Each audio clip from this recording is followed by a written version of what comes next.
भगवत सिंह डसीला जिला अध्यक्ष कांग्रेस कमेटी बागेश्वर के द्वारा आज एक प्रेस वार्ता का आयोजन किया गया, जिसमें उनके द्वारा कांग्रेस पार्टी का चुनावी घोषणा पत्र जारी किया गया। नगर पालिका अध्यक्ष प्रत्याशी गीता रावल द्वारा अपने घोषणा पत्र में लिखित मुख्य बिंदुओं पर चर्चा की गई। देखा कि पिछले कार्यकाल में भी उनके द्वारा काफ़ी कार्य यहाँ पर को नगर में किए गए। तब उस समय मात्र 7 वार्ड हुआ करते थे और आज ब्लॉक बागेश्वर से कुछ गांवों को अलग करके 11 से 12 गांव अलग करके तो वार्डों में तब्दील करे गए। वो 4 वार्ड नए बनाए गए, उसमें 11 या 12 वार्ड करीब तकरीबन लिए गए और उन वार्डों में एक नए कैंडिडेट के तौर पे और 7 वार्डों में तो पहले से ही अध्यक्ष पे कार्यकाल इन्होंने किया हुआ है। तो एक नई चुनौती भी नहीं कहा जा सकता उसको, क्योंकि 4 वार्डों के लिए चुनौती हो सकते हैं, लेकिन पुराने 7 वार्डों में इनको बखूबी सभी लोग जानते भी हैं। और उसी घोषणा पत्र के तहत आज कांग्रेस अपना इस संकल्प पत्र को जारी कर रही है। मैं सभी पत्रकार बंधुओं का स्वागत करता हूं कि आज आप लोगों ने अपना महत्वपूर्ण समय देकर के इस संकल्प पत्र घोषणा की जो जारी किए जा रहे हैं, इसमें आप लोगों ने अपनी उपस्थिति दर्ज कराई, इसके लिए आप धन्यवाद के पात्र हैं। इसमें जो भी बागेश्वर की समस्याएं हैं वो 55 बिंदुओं पर हमने फोकस किया है।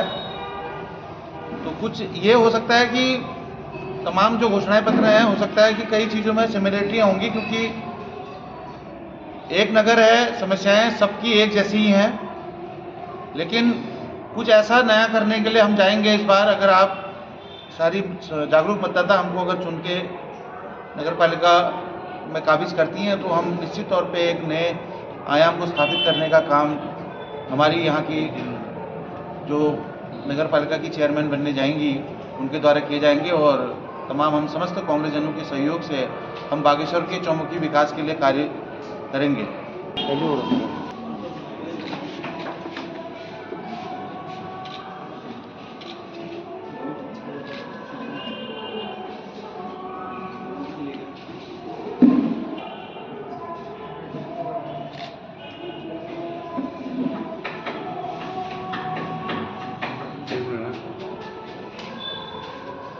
आज हमने चुनाव 2025 जो नगर पालिका का हो रहा है, इसके लिए अपना संकल्प पत्र हमने यहाँ पर रखा है।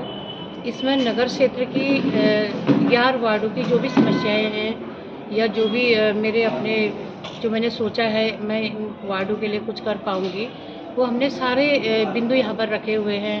चाहे वो सफाई व्यवस्था हो, पथ प्रकाश व्यवस्था हो या वहाँ जो निर्माण कार्य होने हैं, रास्ते नहीं हैं, क्योंकि पहले जो क्षेत्र था वो बहुत सीमित था, 7 वार्ड थे, अब 11 वार्ड हो गए हैं। क्षेत्र का काफ़ी विस्तार हुआ है। इस क्षेत्र में ग्रामीण एरिया भी सम्मिलित हैं, जहां हमारी कृषि की भूमि भी है और सभी जो नगर के जो मुख्य समस्याएं हैं, चाहे वो पार्किंग की व्यवस्था हो, चाहे सीवर लाइन की काफ़ी लंबे समय से जो लंबित है, और हमारी जो बस्तियां हैं उनमें क्योंकि हमने पहले भी मैंने उस पर कार्य करके चिन्हित करके उनको शासन को भेजा था और उन बस्तियों को जो सरकार की जो योजनाएं हैं, जैसे प्रधानमंत्री योजना में लोगों को घर मिलने हैं, तो उन लोग उसका लाभ नहीं ले पा रहे हैं। उसके लिए नियमितीकरण की जो योजना थी उसको मैंने इसमें बिंदु डाला है।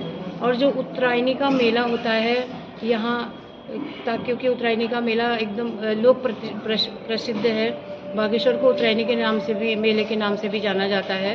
तो यहाँ जो मेला है उसको राजकीय मेला घोषित करने के संबंध में और जो यहाँ के स्थानीय कलाकार हैं उनको प्राथमिकता देने के संबंध में, पार्किंग जो पिछले 5 सालों से, क्योंकि हमने अपने कार्यकाल में उसमें भूमि चयनित की थी गरुड़ मोटर मार्ग में, और इन 5 सालों में वो अभी तक पूरी नहीं हुई है, उसके संबंध में।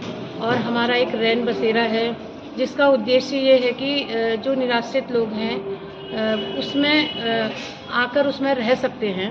उसमें 25 बेड का एक बड़ा हॉल बना है, वो पिछले 5 सालों में उसमें कोई कार्य नहीं हुआ है, उसको पूर्ण करने के संबंध में और भी जितनी मूलभूत जो यहाँ की सुविधाएं हैं उनको लेके या फ्यूचर के लिए चाहे बागेश्वर में सरयू गोमती में एक कृत्रिम झील बनाने के संबंध में हो और नुमाइश खेत के सौंदर्यीकरण, उसमें जो हमने दूब घास लगाई उसको और दोबारा फिर से हरा भरा किया जाएगा और उसको संरक्षित किया जाएगा। और जो दूर के एरिया है हमारे, मैंने प्रचार के दौरान भी देखा है कि वहाँ लोगों के पास जो छोटी छोटी समस्याएं होती है, रास्ते नहीं है, लाइटें नहीं हैं और ये चीज़ें मैंने देखी हैं। ये सारे बिंदु हमने इसमें डाले हुए हैं और मैं सभी से निवेदन करना चाहती हूँ कि आप मुझे मौका देंगे, मैं अवश्य आपके जो काम है इसको करने का पूरा प्रयास करूँगी। ये मैं आपको विश्वास दिलाना चाहती हूँ और मुझे ऐसा भी भरोसा है कि आप लोगों का मुझे सभी का आशीर्वाद मिलेगा। धन्यवाद। देवभूमि जन हुंकार समाचार के लिए बागेश्वर से मैं सीमा खेतवाल।